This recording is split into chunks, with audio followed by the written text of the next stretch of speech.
ရုတ်တရက်ရက်ကွက်တစ်ခုလုံးအမှောင်ထုထဲကြာရောက်သွားခဲ့ပါတယ်မကြာခင်မှာအိမ်နီးချင်းတွေဟာအပြင်ကိုထွက်လာပြီးမီးလာသေးလားဆိုတာအချင်းချင်းမေးမြန်းနေကြပါတော့တယ်အခုတော့ရေနဲ့မီးနှစ်ခုစလုံးပြတ်တောက်သွားပြီးအဲကွန်းတွေလည်းအလုံးမလုံးတော့ဘူးတကယ်ကိုလူသေးစေနိုင်လောက်အောင်အေးခဲလာခဲ့ပါပြီကြက်ပောင်ကိုစားပြီးတဲ့နောက်တွားကြထိုးလိုက်ပြီးကျွန်တော်ကြိုတင်ပြင်ဆင်ထားတဲ့မီးစက်ကိုနှိုးလိုက်ပါတယ်အရင်ဘဝတုန်းကကျွန်တော်စောစောတည်ခဲ့တာတကယ်ကံကောင်းသွားတာပါမဟုတ်ရင်သူတို့လိုပဲအေးခဲတုံရင်နေရအောင်ပါပါအဲ့ဒီအချိန်မှာရက်ကွက်ကော်မတီကအန်တီလင်းဟာမြေးလေးကိုဖတ်ထားရင်းတုံရင်နေခဲ့ပါတယ်သူမအနေနဲ့ဒီနေ့မုန်တိုင်းကဒီလောက်ကြာရှည်မယ်လို့လုံးဝမမျှော်လင့်ထားခဲ့ပါဘူးရက်ကွက် group chat ထဲကို message တစ်စောင်ရောက်လာခဲ့ပါတယ်ဒါဟာနှစ်သိန်းမှာတစ်ချိန်သာကြုံတွေ့ရနိုင်တဲ့နေ့မုန်တိုင်းကြီးလို့ပြောနေကြတယ်ကျွန်တော်တို့ဟာတက်ရှိမျိုးစိတ်အများပြားပျောက်ကွယ်သွားမဲ့အနေအကြီးရဲ့အဆုံးအဖျားကိုရောက်နေပြီဖြစ်နိုင်တယ်မျိုးကြီးတော်တော်များများဟာပျက်စီးဆုံးရှုံးမှုတွေနဲ့ရင်ဆိုင်နေရပြီးသားဖြစ်နေပြီးလူတိုင်းအစားအစာနဲ့ရိတ်ခါတွေကိုပို့ပြီးစုဆောင်းထားရမယ်ဒီစာကိုဖတ်ပြီးတဲ့နောက်အန်တီလင်းဟာအလွန်တုန်လှုပ်သွားခဲ့ပါတယ်သူမဘလို့မှမထင်ထားတာကနှင်းပေးဟာဒီလောက်အထိပြင်းထန်လာမယ်ဆိုတာပါပဲအဲ့ဒီအချိန်မှာပဲသူမရဲ့စိတ်ထဲမှာအကြံတစ်ခုပေါ်လာခဲ့ပါတယ်လူတိုင်းဒီသတင်းကိုမသိသေးခင်သူတို့ရဲ့အစားအစာတွေကိုလှည့်စားပြီးယူရမယ်ဒါကြောင့်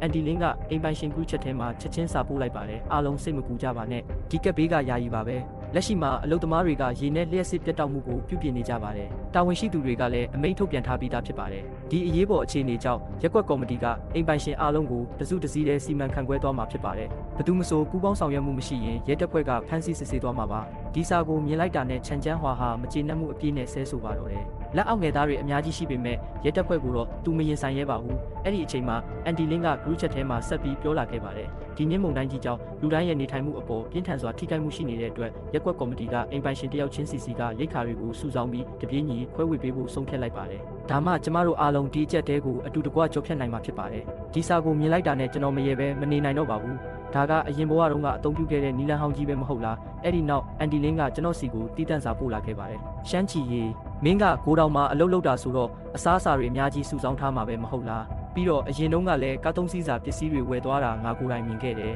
အခုလူတိုင်းဒုက္ခရောက်နေကြပြီးမင်းလည်းတာဝန်ယူပြီးကူညီပေးရမယ့်အချိန်ရောက်ပြီဒီအကြက်တဲပြီးသွားရင်အန်တီတို့မင်းကိုတေချာပေါက်ကျေးဇူးပြန်ဆက်ပေးမှာပါဒီစကားကိုကြားလိုက်တော့ကျွန်တော်အေးဆက်ဆက်ရေးလိုက်မိပါတယ်ဖွာကြီးအရင်ဘဝတုန်းကငါတေးခဲ့တုန်းကမင်းလက်တွေလည်းတွေးဆုံခဲ့တာပဲစောင့်နေလိုက်စမ်းကျွန်တော်ချက်ချင်းအတန် message တစ်ခုပြန်ပို့လိုက်ပါတယ်အရန်ကောင်းတာပေါ့ကျွန်တော်အိမ်မှာလည်းရိတ်ခါတွေကုန်သွားပြီဗျအန်တီလင်းခမတို့ရိတ်ခါတွေစုဆောင်းပြီးတဲ့အခါကျေးဇူးပြုပြီးကျွန်တော်အတွက်လည်းနည်းနည်းလောက်ဝေမျှပေးဖို့မမေ့ပါနဲ့နော်ဒီစာကိုမြင်လိုက်တာနဲ့အန်တီလင်းဒေါသပေါက်ကွဲလူနီးပါးဖြစ်သွားခဲ့ပါတယ်ဒီကောင်လေးကကားအပြည့်သုံးစီးစာရိတ်ခါတွေစုဆောင်းထားတာဘလို့လို့ဒီလောက်မြန်မြန်ကုန်သွားနိုင်မှာလဲသူမနဲ့မြေးလေးတို့ရဲ့အသက်ရှင်ရည်တည်မှုဟာကျွန်တော်ရဲ့ရိတ်ခါတွေပေါ်မှာမူတည်နေတယ်ဆိုတာသိလိုက်ရတဲ့အန်တီလင်းဟာဒေါသကိုအတင်းမြုပ်ချပြီးနူးညံ့တဲ့အတန်နဲ့စာပို့လာပါတယ်ရှမ်းချီရီဒါကရက်ကွက်ကော်မတီရဲ့အမိန့်ပဲမင်းလိုက်နာမှရမယ်နှင်းပေးကြည့်ပြီးသွားတာနဲ့မင်းရဲ့ကောင်းမှုတွေကိုရက်ကွက်ကော်မတီစီတေချာပေါက်တင်ပြပေးမယ်ဒီစာကိုမြင်လိုက်တော့ကျွန်တော်ထပ်ပြီးရေမိပြန်ပါတယ်အရင်ဘဝတုန်းကသာကျွန်တော်စောစောမသိခဲ့ဘူးဆိုရင်သူမရဲ့လိမ်ညာမှုတွေကိုယုံမိလောက်သေးတယ်ဒါကြောင့်သွားကြထိုးရင်စာပြန်ပို့လိုက်ပါတယ်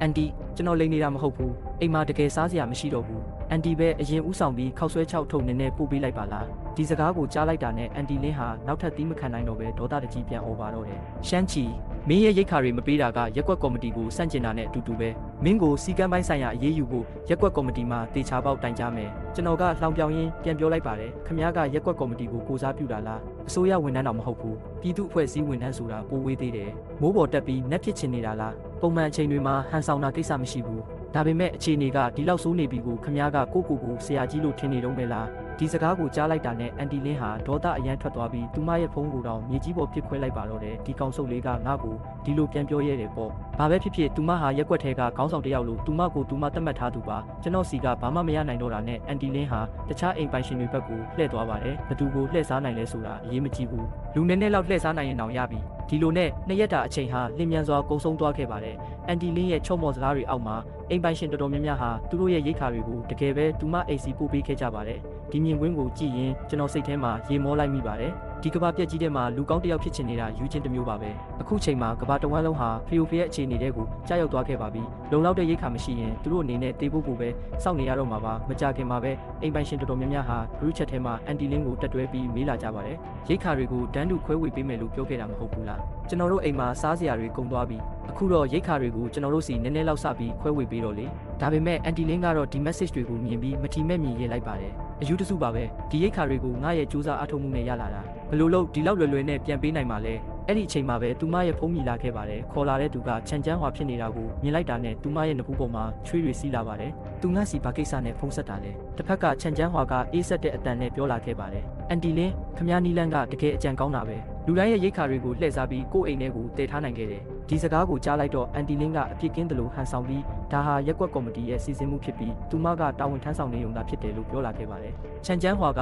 ရေမောလိုက်ပါတယ်ဒါဆိုပိုကောင်းတာပေါ့ဒီမှာငါတို့လူ10ယောက်ကျော်ကခမ ्या ရိတ်ခါတွေခွဲဝေပေးဖို့စောင့်နေကြပြီဒီစကားကိုကြားလိုက်တော့အန်တီလင်းကချောင်းဟန်ပြီးပြောလိုက်ပါတယ်ဒီရိတ်ခါတွေကိုမစီစဉ်ရသေးဘူးအိမ်ပိုင်ရှင်တချို့ကလည်းသူတို့ရဲ့ရိတ်ခါတွေမပေးရသေးဘူးအခုခွဲဝေပေးလို့မရသေးဘူးဒါပေမဲ့ရက်ကွက်လူမိုက်ချန်ချန်းဟွာဟာသူ့လက်အောက်ငယ်သားတွေနဲ့အတူအန်တီလင်းရဲ့အိမ်ထဲကိုအတင်းဝင်လာခဲ့ပါတယ်ဒီမြင်ကွင်းကိုမြင်လိုက်တော့အန်တီလင်းရဲ့မျက်နှာဟာဖြူဖက်ဖြူရောဖြစ်သွားခဲ့ပါတယ်မင်းတို့ဘလို့လုံငါအိမ်ထဲကိုအတင်းဝင်ရဲတာလဲဥပဒေဆိုတာမရှိတော့ဘူးလားဒီစကားကိုချန်ချန်းဟွာကပါတစ်ချက်ရိုက်ပြီးပြန်ဖြေလိုက်ပါတယ်ခင်ဗျားကရောဥပဒေကိုလိုက်နာနေလို့လားလူတိုင်းရဲ့ရိတ်ခါတွေကိုလှည့်စားယူထားတာမဟုတ်ဘူးလားဒီနေ့တော့ငါကတရားမျှတဖို့အတွက်ရိတ်ခါတွေလာယူတာတစ်ဖက်မှာတော့ကျွန်တော်ဟာ CCTV ထဲကနေကြည့်ရင်ဝက်ဦးချောင်းကိုပျော်ပျော်ရွှင်ရွှင်စားနေခဲ့ပါတယ်ခွေးချင်းချင်းကြိုက်ကြမဲ့ပွဲကြီးကနောက်ဆုံးတော့စတင်တော့မှာပါအဲ့ဒီအချိန်မှာကျွန်တော်စိတ်ထဲမှာအကြံကောင်းတစ်ခုပေါ်လာခဲ့ပါတယ်တယောက်တည်းကြည့်ရတာပျော်စရာကောင်းနေတာဆိုရင်တခြားသူတွေနဲ့တူတူကြည့်ရရင်ပိုပြီးပျော်စရာကောင်းမှာပေါ့ဒရာမာကြည့်ရတာကြိုက်တဲ့ကျွန်တော်က CCTV ဗီဒီယိုကိုချက်ချင်းအိမ်ပိုင်ရှင် group chat ထဲမှာတင်လိုက်ပါတယ်ဒီမြင်ကွင်းကိုမြင်ပြီးလူတိုင်းရဲ့တုံ့ပြန်မှုတွေက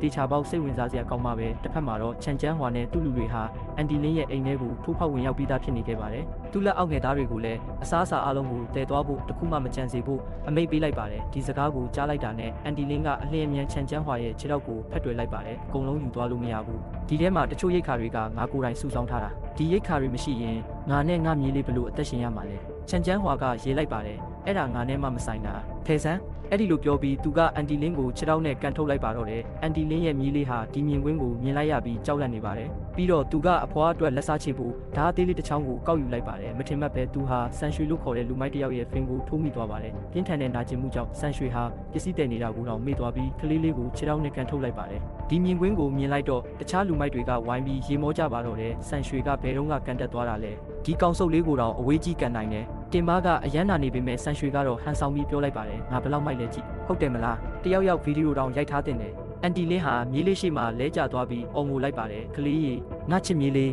ဒါပေမဲ့ချန်ချန်းဟွာကတော့ဒီမြင်ကွင်းကိုကြည့်ရင်လုံးဝစာနာမှုမရှိခဲ့ပါဘူးအဲ့ဒီအစားသူကရေမောလိုက်ပါတယ်ဒါကခမ ्या တို့ငါတို့ကိုလှည့်စားခဲ့တဲ့အကျိုးဆက်ပဲခမ ्या ကငါတို့ရဲ့အိမ်ကြီးချင်းမဟုတ်လားငါတို့ကတရားမျှတမှုကိုဖော်ဆောင်နေတာပဲတစ်ဖက်မှာတော့ဒီမြင်ကွင်းကိုကြည့်နေတဲ့အိမ်ပိုင်ရှင်များစုကလည်းလက်ခုပ်တီးပြီးအားပေးနေကြပါတယ်ဟာဟာဟာဒီလူလိမ်မကြီးအခုမှဝစ်ခံရတာပဲဒီလိုလူလိမ်မျိုးကိုကင်တွယ်ဖို့အခုလိုပြင်းထန်တဲ့နီလန်းတွေလိုအပ်တယ်အကိုကြီးချန်ချန်းဟွာမရှိရင်ဒီလိုလူလိမ်မျိုးကိုငါတို့ဘယ်လိုကင်တွယ်နိုင်မှာလဲဒီ message တွေကိုမြင်လိုက်တော့ကျွန်တော်ရင်မိလိုက်ပါတယ်ဒီလူတွေဟာပြဿနာရဲ့ရင်းမြစ်ကိုလုံးဝနားမလည်ကြဘူးဒီနေ့ချန်ချန်းဟွာကအန်တီလင်းရဲ့အိမ်ထဲကိုအတင်းဝင်နိုင်တယ်မနေ့ပြန်ဆိုရင်သူဟာမင်းတို့အိမ်ထဲကိုလည်းအတင်းဝင်လာနိုင်တယ်ဒါပေမဲ့ဒီအရာအလုံးကကျွန်တော်နဲ့တော့ဘာမှမဆိုင်ပါဘူးကျွန်တော်ရဲ့2မီတာထူတဲ့တမနီတကားကိုတော့တင်ကားနဲ့လာတိုက်တောင်ဖောက်နိုင်မှာမဟုတ်ပါဘူးမကြခင်မှာပဲအန်တီလင်းဟာ group chat ထဲမှာအကူအညီတောင်းလာခဲ့ပါတယ်တွေးတိတ်ဆေးနဲ့ပရိစီဝဆေးတွေဘယ်သူမှရှိကြလဲကျမမြေးလေးကိုချန်ချန်းဟွာကန်လိုက်လို့ဆရာဝန်မလေးဆိုဝီကခွဲစိတ်ကူတာဖို့ဒီဆေးတွေအရေးပေါ်လိုအပ်နေလို့ပါဒီစကားကိုကြားလိုက်တာနဲ့ကျွန်တော်တတိတစ်ခုရသွားပါတယ်ဆရာဝန်မလေးဆိုဝီဟာ